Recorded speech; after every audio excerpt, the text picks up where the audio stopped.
네, 국가정보원이 김정남 암살에 대해 북한 국가보위부성 요원이 가담했다고 밝혔는데요.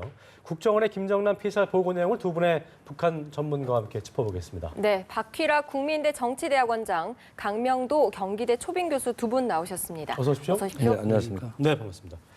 점점 김정남 암살 사건에 대해서 북한의 소행임이 좀 밝혀지고 있는 모습인 것 같습니다. 좁혀지고 있는 모습인데요. 일단 국정원이 말씀드린 대로 김정남 암살 사건이 북한의 국가안전보위성 그리고 외무성이 주도한 국가 주도 테러 사건을 규정을 했습니다. 일단 국정원이 이렇게 결론 내린 거에 대해서 어떤 근거로 한 것이고 어떤 내용인지 좀 짚어주시죠.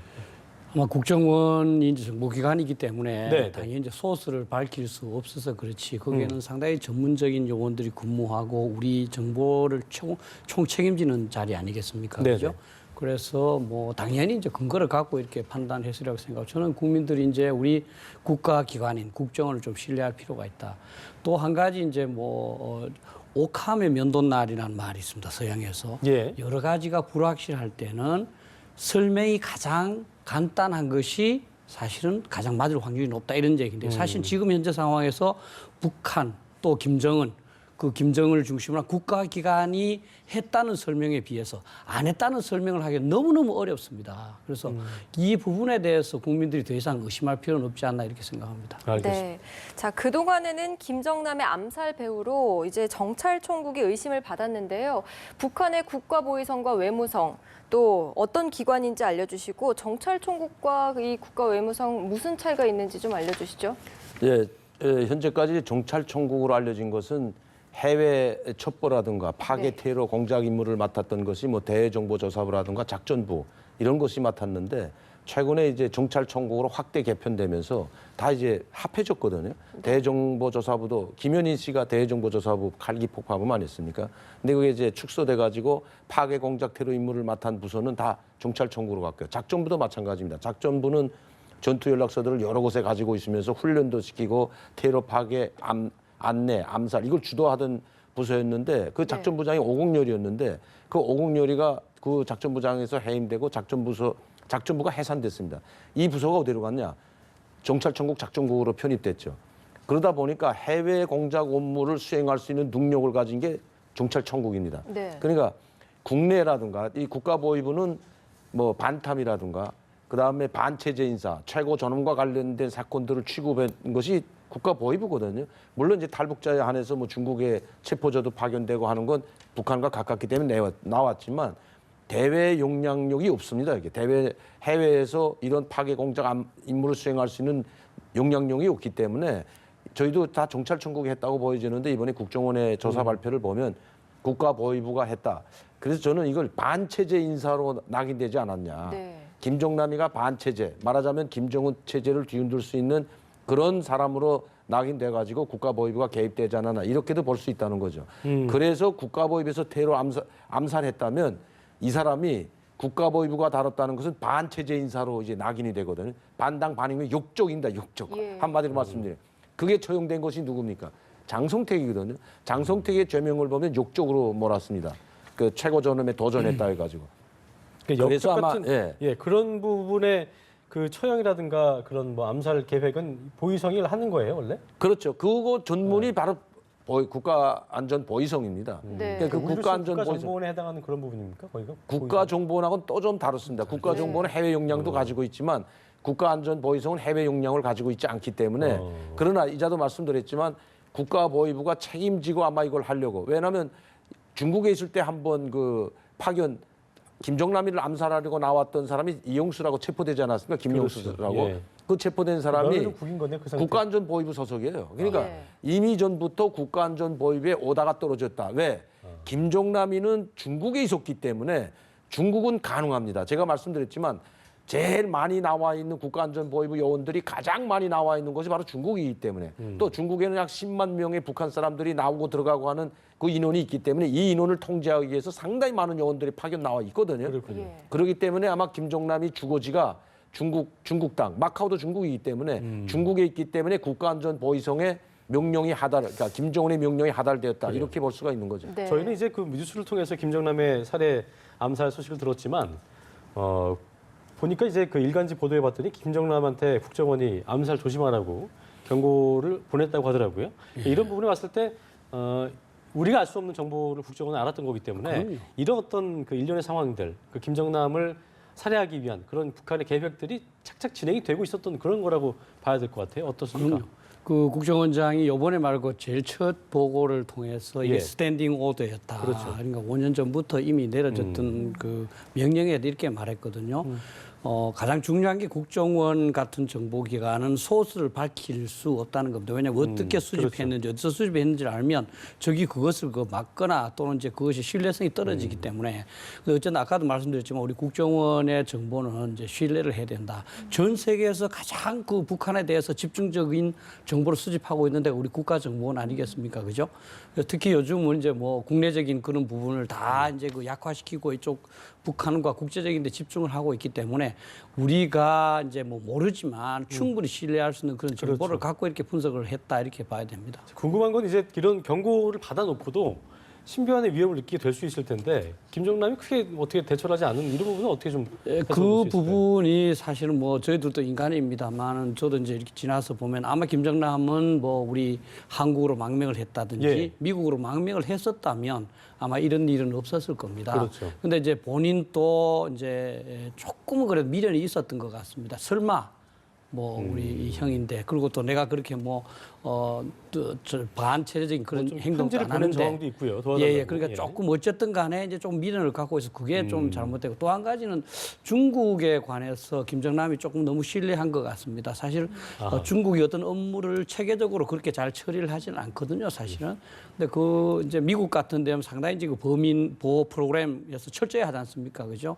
그런 면에서 허점이 드러났고 그것이 이번 이제 뭐 예. 말레이시아에서 이런 일이 일어나게 되지 않나 이렇게 생각합니다. 알겠습니다. 네. 자, 국가보위성 얘기 좀 해보면요. 예, 예. 국가보위성 부상급 간부 5명이 총살을 당한 바가 있다고 합니다. 그리고 이 과정에서 김원홍 전 보위부장이 현재 가택연금 상태에 놓여 있다고 하는데 이것과 김정남 피살 사건과 어떤 연관성이 있을 거라고 보십니까? 저는 연관지어서 보기는 좀 힘들다고 보여집니다. 예. 왜냐하면 이렇게 했으면 뭐 김정은이가 잘했다고 뭐 치하해줘야 되는 게 맞는 건데 예. 물론 이게 뭐 광고되고 공개되고 했지만 아직까지 북한이 직접적인 증거는 나타나지 않기 때문에 오리발 내밀면 그만이거든요. 예. 그리고 자기의 위험 요소를 제거했는데 그러면 잘했죠. 그 처리했다는 걸 보면. 그런데 그럼 왜 이런 일이 벌어졌을까? 그 이전에 벌써 예. 이 김정남의 스탠딩 오더가 내려졌지만 최근에 이 사건이 벌어지기 전에 이미 그 조직 지도부의 고멸 부서가 조직 지도부가 국가안전보위성을 들이쳐가지고 권력남용, 예. 직권남 권력남용에 대해서 이제 조사를 했다는 것이 밝혀졌는데 그 과정에서 김정은이한테 호의복을 해가지고 많은 사람들을 공개 처형하고 청살하고 간부들을 다 처형했다는 것이 밝혀짐으로 해가지고 이제 그 가택연금 시키고 그 과정에서 이걸 집행한 5명의 차관급 우리가 거의 부상이죠. 예, 예. 그 부부장급 그 부부장을 5명을 공개 처형했다고 하는데 이제 우리 박 원장님도 말씀했지만 지금의 최근의 국가정보는 옛날 국가정보와 좀 다르다고 봐요. 완전히 북한에 대한 정보 능력 이거 휴민트도 다 구성되어 있고 특히 이번에 나타난 사람들을 보게 되면 다 사진과 얼굴이 다 있고 이름이 나타났기 때문에 그걸 밝히는 건 그렇게 힘든 일이 아닙니다. 얼마든지 밝힐 수 있다고 보고요. 그리고 이번에 국가정보원이 밝힌 국가안전보위성의 그 김원웅 보위상이라든가 예. 부상에 대한 것도 저는 정확하다고 봅니다. 왜냐하면 지금 김원웅이 없어졌거든요. 네. 가장 중요한 행사 일체 얼굴 나타나지 않고 있습니다. 특히 김정일이 안치되어 있는 김정일 생일 때 김정은과 함께 동행하지 않은 걸 봐서는 대체적으로 그렇게 안 되면 이미 숙청됐다고 보여지는데 그러면 이건 김정남하고 연관짓기가 힘들다는 거죠. 그런 신뢰가 한 번 있었습니다. 국가보위부장 초대 국가정치보위부장이었던 김병화를 칠 때 조선노동당 조직지도부 부부장 김치구라는 고멸 담당 부부장이 국가보위부를 봉쇄하고 들어가서 그 자료 조사를 하고 예. 고멸을 마치고 나서 이제 국가보위부장을 해임시키는 과정에서 자살을 했거든요. 네. 이번 사건도 이 김원웅 사건도 그때 사건과 비슷하지 않나 이렇게 볼 수가 있다는 거죠. 그렇군요. 그 김원웅 씨 연금됐다고 하셨는데 이게 이렇게 같은 연금되면 북한 내에서는 어떤 의미예요? 이게 처형될 가능성은 충분히 있겠네요. 이제 조사가 시작되지 않았습니까? 그러나 쉽게 처형하는 것보다 이 모든 지금 북한의 간부들이 불만이 상당히 팽팽히 있지 않습니까? 김정은의 공포 정치는 불만이 많은데 예. 불만과 또 불안하기도 하는 거죠. 그러니까 이 책임을 김원웅이한테 다 뒤집어 씌워가지고 이 모든 걸 다 조작하고 김정은 최고 지도자에게 호의복을 하고 자기가 권력을 남용하고 권력을 장악하기 위해서 이런 음모를 꾸몄다 하고 뒤집어 씌우게 되면 주민들은 이제 김원웅이 그렇죠. 역적으로만 보게 한다는 거죠. 그렇죠. 예. 그럼 불만불안이 저놈이 나쁜 놈이었구나 하는 것 쪽으로 몰아가가지고 김원웅이를 아마 그렇게 처형할 가능성이 많습니다. 왜냐하면 장성택이를 죽일 때 장성택의 측근이며 부하였던 그 장수길이하고 이용길이라는 부부장 2명을 먼저 처형하지 않았습니까? 네. 그리고 나서 이제 장성택을 체포했는데 지금도 장성택이 체포한 과정과 비슷해 보입니다. 먼저 보위상 5명을 처형하고 김원웅이 연금시켰다가 이제 조사 끝나면 이제 아마 공개 청산할 가능성이 상당히 높다는 거죠. 이게 참 네. 김정은에게는 처형이라는 게 굉장히 쉬운 일인 것 같아요. 이 일과 관련해서 저희들이 분명히 좀 반성도 해야 되고 분명히 좀 그 가치관을 한번 점검해 봐야 될 필요가 있습니다. 예. 사실 우리 헌법에 의하면 그 사람 다 우리 국민이잖아요. 네. 그럼 우리 국민들이 재판도 제대로 안 받고 그냥 고사총으로 저렇게 처형당하는 거를 과연 보고 있는 것이 맞는가? 사실 이제 김정일이 들어서고 뭐 100여 명이 저렇게 처형됐다고 그렇습니다. 그러는데 예. 사실은 우리가 좀 더 목소리를 내야 된다. 또 사실 우리가 이 통일을 하려고 그래도 김정은 말고 그 밑에는 어떤 합리적인 그 관료들의 동의를 받아야 되지 않습니까? 그죠? 그 사람들이 얼마나 전전긍긍하겠습니까? 우리가 목소리를 내서 이거는 그 내부의 어떤 상황에 의해서 뭐 재판도 하고 뭐 하겠지만 그건 법적 절차를 따라서 인도주의에 의해야 된다. 근데 사실 우리가 인도주의적인 이런 측면 전혀 제기하지 않고 남의 일처럼 가십으로 이렇게 보고만 있거든요.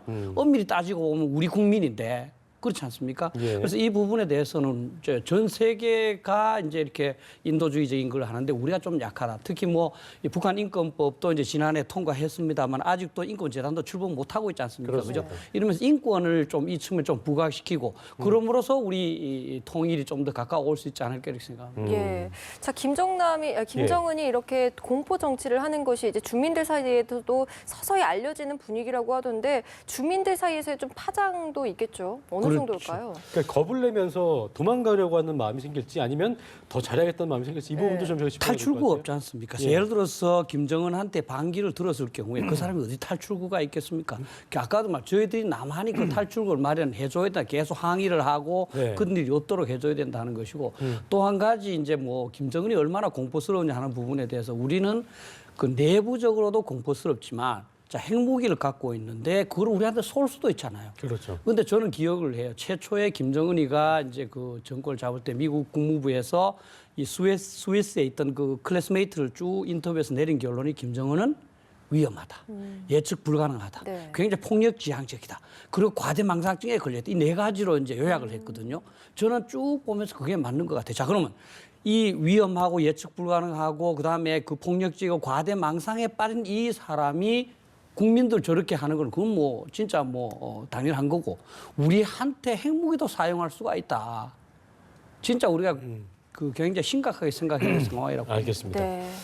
자, 어쨌든 이런 그 공포 통치라고 하기엔 또 이 단어도 좀 부족한 것 같아요. 굉장히 좀 압박되는 분위기고 특히나 지금 그 박성현 아나운서 말대로 상류층에서 큰 충격을 받고 있는 모습인데 실제적으로 북한이 계셨기 때문에 이런 어떤 공포 정치가 이어졌을 때, 또 이런 사건이 이어졌을 때 상류층이 동요를 할 것이고 또 이런 상류층이 탈출 러시로 이어질 수 있을 것인지 이런 부분은 어떻게 저희가 예상해 볼 수 있을까요? 그러니까 당연히 이제 그 탈출 러시가 이어지고 그래서 지금 태영호 공사도 이제 오지 않습니까? 네. 그런데 제가 보면은 지금 오히려 밑에 사람들, 밑에 계층보다 네. 지금 위에 있는 이제 기득권 세력이라는 엘리트 계층에서 지금 동료가 상당히 많이 일어나고 있죠. 예. 지금은 자고 깨나도 출근하기가 무섭다는 거 아닙니까? 고위층일수록. 왜? 이번엔 또 두고 보십시오. 장성택이를 처형할 때 이미 이 사건이 이렇게 되리라는 걸 우리가 다 간파하지 않았어요. 이제 계속 처형이 일어나고 공포 정치고 계속 갈 거라고 예상을 했는데 자기 고모부를 죽이는 김정은을 보면서 장성택과 나를 비교하면 나는 뭐 이건 인간도 아니죠. 사람도 아니죠. 그 권력에 보면 아주 하위 계층이라고 봐야 되는데 그 장성택이를 총살하는 걸 보면서 나도 이제는 파리 목숨이다. 이건 내 목숨은 이거 파리 목숨과 같다는 생각을 다 가지고 있었고요. 네. 이번에 김정남이 또 자기 친형도 저렇게 VX 독가스를 이용해 가지고 제3국에 말레이시아 공항에서 테러를 하는 걸 보면서 북한 고위층일수록 상당히 지금 불안해할 겁니다. 특히 김원웅이를 이제 또 체포하고 자기한테 완전히 충실한 뭐 개라고 하면 안 돼. 충실한 사람이어서 충성을 다했던 사람이 김원웅입니다. 네. 충성을 다했던 그러니까 뭐 출세 가도를 당할 당했잖아요. 이유가 없었던 사람이 없죠. 처형당할 이유가 없는데 북한의 간부들의 분위기가 불만 불안이 팽팽해지니까 누군가를 하나 처형해야 되거든요. 이 불안 항상 그래 왔습니다. 김정일 때도 그렇고 지금 김정은 때 들어와서는 도안데 그러니까 그 모든 책임을 김원웅이한테 뒤집어 씌운다면 최룡해나 황병소가 자기는 무사하다고 생각하겠습니까? 그때 이 불안과 불만이 팽팽하기 때문에 상류층에서는 그렇게 처형을 하는 것이 저 사람이 직접 잘못을 진짜 해서 한다기보다 또 하나 아니죠. 예. 희생양이 나타나는 거를 인지한다는 다, 거죠. 다 알고 있는 거죠. 이번에 뭐 대공공사 와서 이야기했지만 나도 불안하다 이렇게 이야기하지 않았습니까? 예. 나도 불안하고 자기 자식도 불안해서 이 망명을 선택할 수밖에 없었다. 이것이 북한 고위층들의 지금 그 생각이라고 저는 생각합니다. 제가 한 가지를 덧붙이면 이제 우리 국민들께서는 그렇기 때문에 북한 내에서 이반도 일어나고 또 변화도 있을 것이다. 또 네. 나아가서는 붕괴도 될 것이다. 또 그렇다면 통일의 기회가 오지 않겠나 이렇게 생각하는데 지금까지의 경험으로 보면 그렇지 않습니다. 사실은 공포가 과연 정황으로 이뤄질 것이냐. 오히려 각자 도생으로 서로가 자기 살기 위해서 체제 충성할 가능성이 높다. 그래서 지금까지 북한은 계속 고난의 행군이라든지 이런 희생과 숙청이 있었습니다만은 우리가 이제 이 굉장히 주의 깊게 볼만한 그런 배반의 그런 이벤트는 없었거든요. 네. 따라서 우리가 너무 낙관적으로 북한의 장래를 이렇게 전망하기보다는 그런 북한이 더욱더 극악해질 수 있다. 그러면 우리한테 어떤 위해를 끼칠 것인가, 우리가 어떻게 해야 될 것인가 이게 좀 생각해봐야 된다고 생각합니다. 네. 알겠습니다. 자, 이번 김정남 피살 사건에 이제 국가보위상 그리고 외무성이 이제 주도했다 이런 얘기가 나왔는데 지금 북한 리길성 외무성 부상이 중국과의 대화를 위해서 지금 베이징에 갔다고 합니다. 무슨 이야기를 하려고 갔을까요? 이제 그 외무 부상이 가기 전에 2월 15일 날 최룡해가 비공개로 중국을 방문했다고 했는데 아마 들어갔을 겁니다. 날짜가 네. 많으니까. 그리고 나서 이제 아마 후속 조치로 그 외무성 부상이 지금 방문한 거 봤는데 지금 북중 관계가 상당히 악화되어 있습니다. 특히 석탄 수출을 전면 금지했기 때문에 중국에서 석탄 수입 전면 금지하지 않았습니까? 물론 이걸 실행에 옮긴다고 저는 봐야죠. 왜냐하면 상무부가 발표한 게 처음이기 때문에 그러면 북한의 명줄이 지금 석탄에 달려 있어요. 이미 광물 자원은 아연이나 구리는 이거는 이제 그 수출을 중지당했던 거고요. 그럼 석탄이 하나 매달려서 한 1년에 1조 원가량, 맞아 10억 달러 정도를 벌어들였는데 이것이 막히게 되면 북한은 궁지에 몰리게 됩니다. 그러면 이걸 이렇게 북중 관계가 악화되고 또 김정남 피살과 이 암살 사건을 해가지고 중국이 지금 뭐 분노하진 않지만 어쨌든 지금 상당히 불평이 많아지고 지금 아주 그 북한에 대해서 좋지 않게 보고 있는 판에 네. 북중 관계가 악화되게 되면 자기 명줄이 중국에 달려 있다는 걸 김정은이 모를 리가 없죠. 그러니까 이런 문제들을 좀 해결하고 이번 문제도 자기네가 했는 일이 아니라고 발뺌하고 설명하기 위해서 이 외교부 부상, 외무성 부상이 가지 않았나 이렇게 생각해 볼 수 있다는 겁니다. 네. 자, 말레이시아 경찰이 쿠알라룸푸르의 한 교회 한 아파트에서 화학약품을 압수하긴 했지만 이게 이제 아파트에서 VX가 그러니까 말레이시아에서 VX의 제조는 불가능하다. 그렇기 때문에 무게감을 둔 것이 뭐냐면 외교 행랑을 통해서 반입이 가능성이 높았다고 얘기를 했는데요. 이 부분도 상당히 개연성이 있다고 봐야 되겠죠. 예, 뭐 저는 제조보담도 네. 저는 참 끔찍한 일입니다만 저는 테스트를 한번 생각해 보실 수 있습니다. 북한이 이거를 이원화된 화학탄 이제 두 개가 다른 물질 섞어 사용하는 거 아닙니까? 예. 이거를 할 때 그러면 실험을 해봐야 되지 않겠습니까?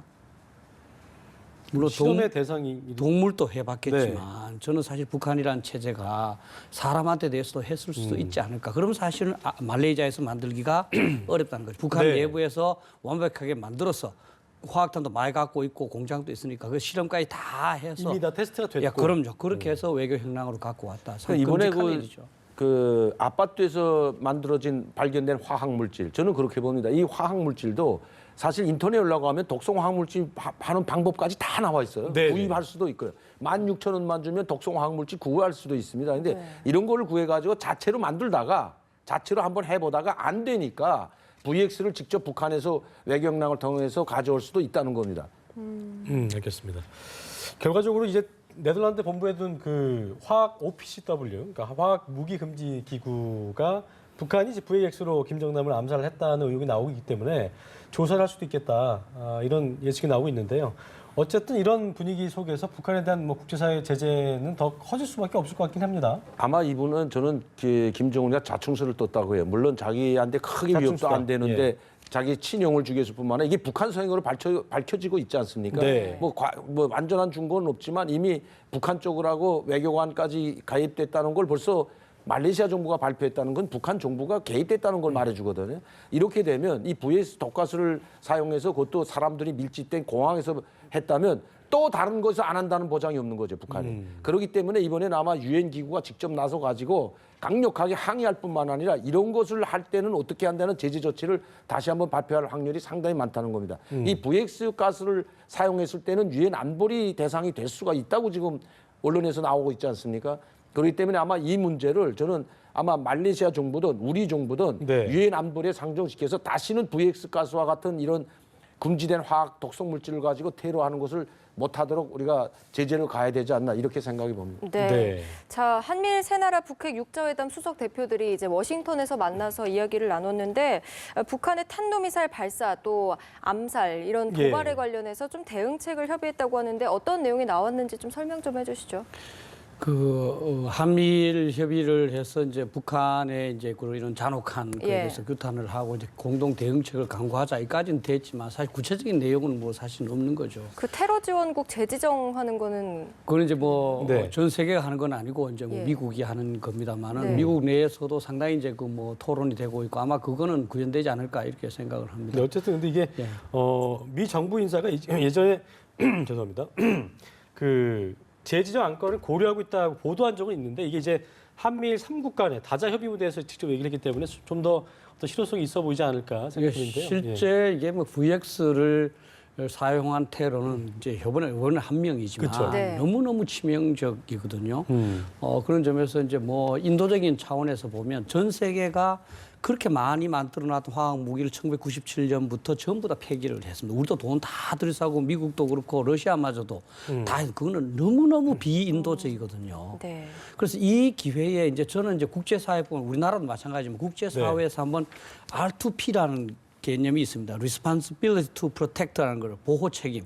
자, 그럼 어떤 나라의 정부가 그 국민들을 보호하기는커녕 오히려 이렇게 그냥 잔혹한 방법을 사용을 할 때 그 보호해야 될 책임은 국제사회가 가져야 된다. 예를 들어서 어떤 집에서 애를 너무 잔혹하게 할 때 경찰이 또는 국가사회가 네. 그걸 보호하는 거와 마찬가지로. 그래서 사실은 옛날에 이제 그 리비아의 가다피도 그렇게 해서 이제 유엔 결의안에 의해서 축출한 거거든요. 저는 이제 우리 인도적인 차원에서 이런 나라를 계속 놔둘 수 있겠느냐. 또 예를 들면 지금 현재 예방을 하지 않으면 예를 들어서 국내의 어떤 그 반도 네. 배반에 있는 그 국내 주민들한테 사용할 수도 있지만 또 우리한테 도발할 수도 있지 않습니까? 그죠? 그런 일이 일어나서 이 대응하면 너무 늦기 때문에 네. 저희가 이 부분은 공조를 해서 뿌리를 좀 뽑아야 예, 된다. 뭐 테러 이렇게. 지원국뿐만 아니라 진짜 이제 이 국제사회가 직접 개입을 해서 이 문제를 해결해야 된다 저는 알겠습니다. 예, 알겠습니다. 오늘 대담 여기까지 하겠습니다. 네. 박휘락 국민대 정치대학원장, 강명도 경기대 초빙 교수 두 분과 함께했습니다. 두 분 고맙습니다.